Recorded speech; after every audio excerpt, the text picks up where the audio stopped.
صحیح. اور آپ کی کتاب قرآن سے سخت ہے. اس میں لکھا ہے کہ اگر آپ سور کا گوشت بیچیں گے تو الٹے پیر اور الٹے ہاتھ کاٹنا چاہیے. یہ کدھر حدیث میں نہیں لکھا ہے, نہ قرآن میں لکھا ہے. آپ کی مذہبی کتاب منوسمرتی میں لکھا ہوا ہے کہ آپ الٹے ہاتھ اور الٹے پیر کاٹو اگر وہ سور کا گوشت بیچتا ہے تو. صحیح. تو اگر آپ صحیح ہندو ہے, آپ کی مذہبی کتاب پڑھو. آپ کی مذہبی کتاب میں لکھا ہوا ہے کہ آخری پیغمبر آئیں گے اور آخری پیغام دیں گے. آخری پیغمبر محمد صلی اللہ علیہ وسلم ہے اور آخری پیغام ہے قرآن مجید. صحیح. تو اگر آپ سچے ہندو ہیں تو آپ کو قرآن مجید اور محمد صلی اللہ علیہ وسلم کی بات ماننا پڑیں گے. آپ دیکھیں گے ہندوستان میں ہزاروں کی تعداد میں ہندو اسلام قبول کیے.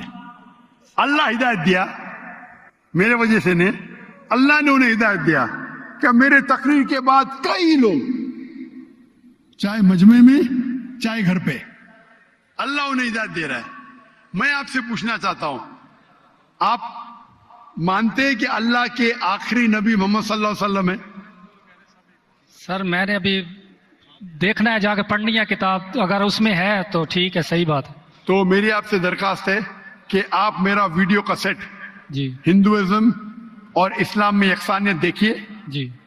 اور اس کو دیکھنے کے بعد اگر کوئی سوال ہے تو مجھ سے پوچھیے.